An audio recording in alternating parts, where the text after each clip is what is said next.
Class 9th के जितने भी मेरे प्यारे विद्यार्थी 2023-2024 वार्षिक परीक्षा के लिए तैयारी करना स्टार्ट कर दिए हैं। आज का यह वीडियो आप सभी के लिए काफ़ी ज़्यादा इम्पॉर्टेंट होगा, क्योंकि इस वीडियो में मैं आपको पढ़ाने वाला हूँ साखी शीर्षक पाठ, जो कि रचित है कबीरदास जी के द्वारा।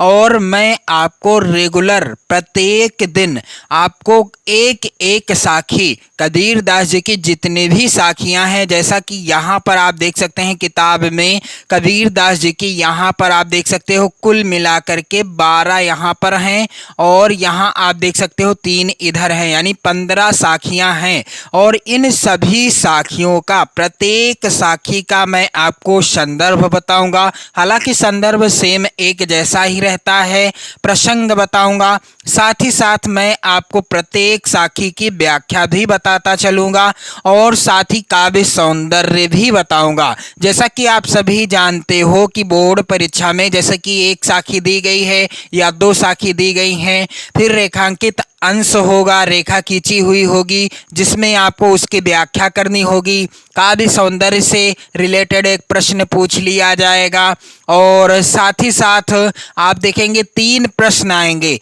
इस बार 3 प्रश्न आएंगे जो पद्यांश पूछा जाएगा, लेकिन आपको पूरी जो है साखी हो चाहे कोई पद्यांश हो, उसके पूरे पद्यांश की व्याख्या पता होनी चाहिए, काव्य सौंदर्य पता होना चाहिए। क्यों? क्योंकि यदि पूछ लिया, यहाँ पर यह साखी दी गई है, सतगुर हमसु रीझ करी एक कहया प्रसंग बरसाया बादल प्रेम का भीज गया सब अंग। अब पूछ लिया गया कि इस साखी में कौन सा अलंकार है, या प्रस्तुत दोहे में कौन सा अलंकार है। तो ये जो पूछा जाएगा प्रश्न काव्य सौंदर्य के अंतर्गत आएगा, इसलिए मैं आपको पूरी विधिवत तैयारी कराना स्टार्ट कर दूंगा आज ही से। बस आप चैनल के साथ जुड़ जाएं, वीडियो को ज़्यादा से ज़्यादा शेयर कर दें। रेगुलर आपको एक वीडियो मिलेगी, और आपकी हिंदी काव्य खंड की बेहतर तैयारी करा दूंगा, साथ ही साथ हिंदी संस्कृत खंड की भी बेहतर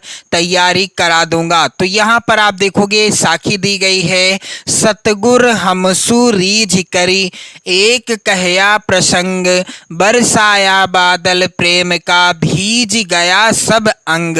अब इसका संदर्भ क्या हो जाएगा, तो यहाँ पर आप देखोगे। और साथ ही साथ खुशी की बात तो ये है कि आप चैनल के साथ जुड़ करके अपनी नोट्स भी बना सकते हो। नोट्स बनाने के लिए आपको कहीं जाने की जरूरत नहीं है, आप वीडियो को देखते रहें और अपनी नोट्स भी बनाते रहें, क्योंकि मैं आपके लिए नोट्स की तरह ही लिख करके लाया हूँ, जैसा कि आप अपनी नोट्स बना सकें और अच्छा जो है तैयारी कर सकें, अपनी परीक्षा की अच्छी तरीके से आप अपनी पढ़ाई कर सकें। तो संदर्भ कुछ इस तरीके से हो जाएगा। संदर्भ लिखने का तरीका कुछ और भी होता है, मैं आपको बताऊंगा। प्रस्तुत साखी हमारी पाठ्य पुस्तक हिंदी काव्य, मैंने काले पेन से लिखा है, आप भी काले पेन से लिख देना, में संकलित एवं संत कबीर दास जी के द्वारा रचित साखी। पाठ का नाम क्या है? साखी। यहाँ पर आप देख रहे हो मुख्य बिंदुओं को मैंने काले पेन से लिखा है, आपको ऐसे ही लिखना है। कविता शीर्षक से उद्धृत है। तो यहाँ पर ध्यान देने वाली बात यह है कि संदर्भ लिखने का एक और भी तरीका होता है, और वो तरीका यदि आप जानना चाहते हैं तो कमेंट करिएगा। मैं आपको अगले वीडियो में, यानी दूसरी साखी जब मैं आपको पढ़ाऊंगा तो आपको बता दूंगा। इसके बाद प्रसंग लिखा जाएगा। तो प्रसंग आपको हेडिंग डाल देना है कुछ इस तरीके से, और प्रसंग में क्या लिखना है, जैसे सतगुर हमसु रीझ करी एक कहया प्रसंग बरसाया बादल प्रेम का भीग गया सब अंग। तो यहाँ पर क्या है, यानी इस साखी में कबीरदास ने गुरु का महत्व बताते हुए कहा है कि गुरु की कृपा से ही ईश्वर के प्रति प्रेम उत्पन्न होता है। इस साखी में किसके बारे में कबीरदास जी ने वर्णन किया है? इस साखी में कबीरदास जी ने गुरु का महत्व बताते हुए कहा है कि गुरु की कृपा से ही ईश्वर के प्रति प्रेम उत्पन्न होता है। चलिए मैं आपको सरल व्याख्या बता दूं, फिर मैं आपको बताऊंगा कैसे आपको व्याख्या लिखनी है, कैसे आपको काव्यगत सौंदर्य लिखना है। तो सतगुर हमसु रीझकर, कबीरदास जी कहते हैं कि मेरे सदगुरु ने मुझसे प्रसन्न होकर, सतगुर हमसु रीझकर अर्थात मुझसे प्रसन्न होकर के एक कहा प्रसंग यानी ज्ञान का ऐसा उपदेश दे दिया कि बरसिया बादल प्रेम का भीज गया सब अंग। कबीरदास जी क्या कहते हैं कि मेरे सदगुरु ने मुझसे प्रसन्न होकर के हमें ज्ञान का ऐसा उपदेश दिया है कि इस उपदेश से हमारे हृदय में अपार भक्ति की भावना का जन्म हो गया है, यानी भक्ति भावना उत्पन्न हो गई है। और ऐसा हो गया है जैसे भक्ति से प्रेम और स्नेह की ऐसी वर्षा हुई हो, बरसिया बादल प्रेम का भीज गया सब अंग, यानी उस उपदेश से ऐसी वर्षा हुई है, भक्तिमयी स्नेहमयी ऐसी वर्षा हुई है जिससे हमारा एक एक अंग भीज गया सब अंग, यानी एक एक अंग क्या हो गया है? भीज गया है। तो चलिए मैं आपको बता दूं व्याख्या आपको लिखना कैसे है। सतगुर हमसु रीझ करी एक कहया प्रसंग, बरस्या बादल प्रेम का भीज गया सब अंग। कबीरदास जी कहते हैं, इस तरीके से आपको हेडिंग डाल देना है व्याख्या।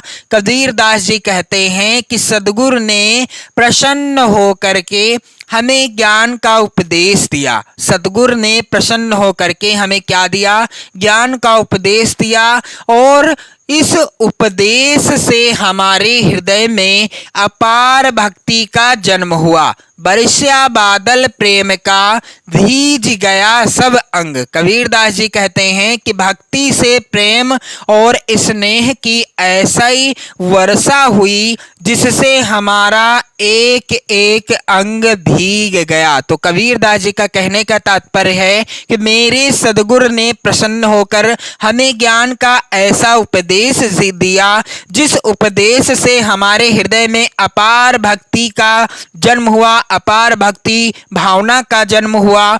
और इस भक्ति से प्रेम और स्नेह की ऐसी वर्षा हुई जिससे हमारा एक एक अंग भीग गया। अब आप काव्य सौंदर्य कैसे लिखोगे? तो काव्य सौंदर्य हेडिंग डाल देना है, गुरु की महिमा का वर्णन किया गया है।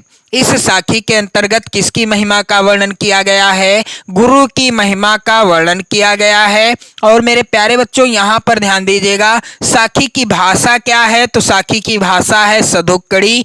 कबीरदास जी की जितनी भी साखियां हैं सभी साखियों की भाषा सधुक्कड़ी ही रहेगी। और इस साखी के अंतर्गत कौन सा रस है? शांत रस है। छंद कौन सा है? तो दोहा छंद है। और अलंकार कौन सा है? तो रूपक अलंकार है। तो मेरे प्यारे बच्चों, आप सभी से एक रिक्वेस्ट है कि आप इस वीडियो को ज़्यादा से ज़्यादा शेयर कर देना, ताकि जो 2023-2024 के लिए तैयारी करना चाहते हैं, हिंदी काव्य खंड यानी हिंदी काव्य की और हिंदी जो है संस्कृत खंड की और हिंदी गद्य खंड की, हिंदी व्याकरण खंड की, वो सभी लोग चैनल के साथ जुड़ जाएं और बेहतर तैयारी करना स्टार्ट कर दें। उम्मीद करता हूं आपको अच्छे से समझ में आ गया होगा। अब प्रश्न किस तरीके से आएगा? रेखांकित अंश दिया होगा, फिर पूछा जाएगा रेखांकित अंश की व्याख्या। अब मान लीजिए यहाँ पर आप देख रहे हो पहली लाइन है, सतगुर हमसु रीझ करी एक कहया प्रसंग। इस लाइन को अंडरलाइन कर दिया गया। अब आपको इसकी व्याख्या बतानी है। तो जब तक आप जो है पूरे की व्याख्या नहीं जानते होंगे तब तक कहाँ बन पाएगा। फिर यदि पूछ लिया गया कि दिए गए दोहे में कौन सा रस है या दी गई साखी के अंतर्गत कौन सा रस है, तो जब आप काव्यगत सौंदर्य ध्यान से पढ़ेंगे या काव्य सौंदर्य अच्छे से पढ़े होंगे तभी आप इस तरीके के प्रश्नों का उत्तर दे सकोगे। तो वीडियो को जरूर शेयर कर देना और साथ ही साथ वीडियो को लाइक कर देना। अपने प्यारे प्यारे कमेंट भी करते रहना। पढ़ते रहना, मस्त रहना, स्वस्थ रहना, अपना और अपने परिवारजनों का हमेशा ध्यान रखना। जय हिंद।